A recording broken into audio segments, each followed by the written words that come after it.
Hello, good evening everyone. তো তোমরা সবাই কেমন আছো? আশা করি সবাই ভালো আছো।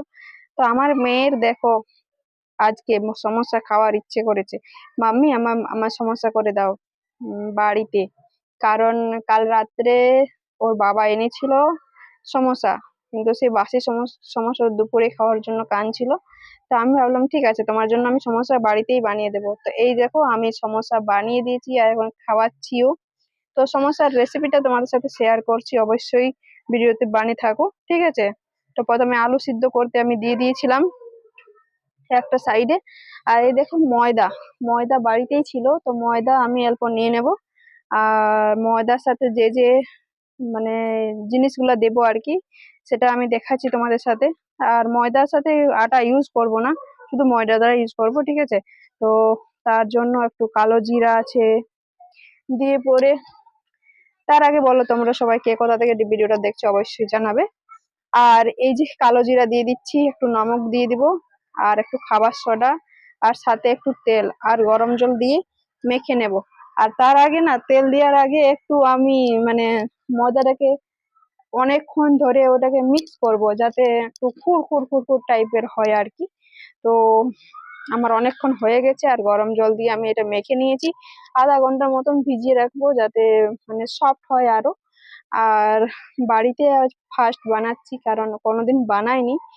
আর ভাবিনি ভাবিনি মানে এত সুন্দর হবে। তো জানি না। এখন বাদামটা ভেজে নেব আর একটু মটরশুঁটি দেবো। আর বিশেষ করে নিরামিষ করব, আদা রসুন আদা ব্যবহার করব, পেঁয়াজ রসুন ব্যবহার করব না, যেহেতু নিরামিষ বানাচ্ছি। তো প্রথমে আমি বাদামটা ভেজে নেব, বাদামটা হালকা ভাজবো। আর আলুটা আমি আগেই সিদ্ধ করে রেখেছিলাম, তোমাদের সাথে অবশ্যই শেয়ার করলাম। আর তারপরে মটরশুঁটিটা দিয়ে দেবো, মটরশুঁটি তাজাই ছিল অবশ্য, তো বেশি দেব না। কারণ মটরশুঁটি কাঁচাই খেতে আমার মেয়ে ভালোবাসে, এমনি মানে ফ্রাই করা সবজি করা অতটা খায় না। কাঁচা কাঁচা ওকে দাও, যত দেবে তত খাবে, কিন্তু ফ্রাই করা খাবে না। তো এই দেখো আমার মশলাটা হয়ে গেছে, মানে ওই যে মটরশুঁটিটা ভাজা হয়ে গেছে, তাতে একটু আদা আর একটু লঙ্কা দিয়ে দিয়েছিলাম। আর হালকা হালকা মশলা দেবো, যেহেতু বাচ্চা খাবে আমি। তো সেই একটু হালকা হালকা আমি দিয়ে দিলাম, একটু হলুদ দিয়ে দিলাম। আর যাই হোক একটু জিরা গোলকি দিয়ে দিলাম, জিরা গোলকি। আর আমি প্রথমে সেভ করে রেখে নিয়েছিলাম যে কেমন করে বানাবো। আর এই যে আমার তেলটা হয়ে গেছে, হালকা আঁচে ফ্রাই করে নেব। আর যতক্ষণ না লাল লাল হয়ে যায় মানে সমোসাটা, ততক্ষণ না আমি ওকে মানে ফ্রাই করব আর কি। তো ফ্রাই এক সাইডে হবে, আর কিছু মশলা বেঁচে গেল তারটা সেইটা আমি মানে পরোটা বানিয়ে দেব।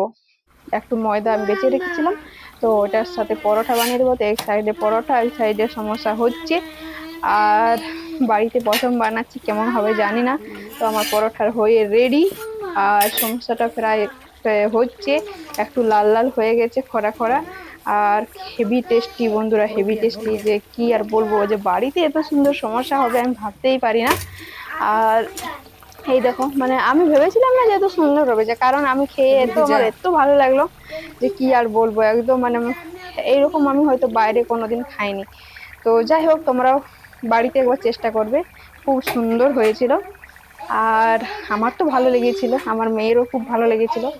আর দুটো তিনটে সমোসা একেবারে খেয়ে গেল। দিয়ে পরে বাকি গুলো ছিল, সেগুলো ওর বাবার জন্য রেখে দিলাম। আর দিয়ে পরে সসের সাথে তার বলতেই হবে না, জমে ক্ষীর হয়ে যাবে। তো আমি সসটা অতটা পছন্দ করি না, কারণ সর্দি কাশি লেগেই থাকে, সেই জন্য সসটা আমার অত পছন্দ নয়। তো আমি এমনিতেই খেলাম দু একটা মুড়ি মাখা দিয়ে। আর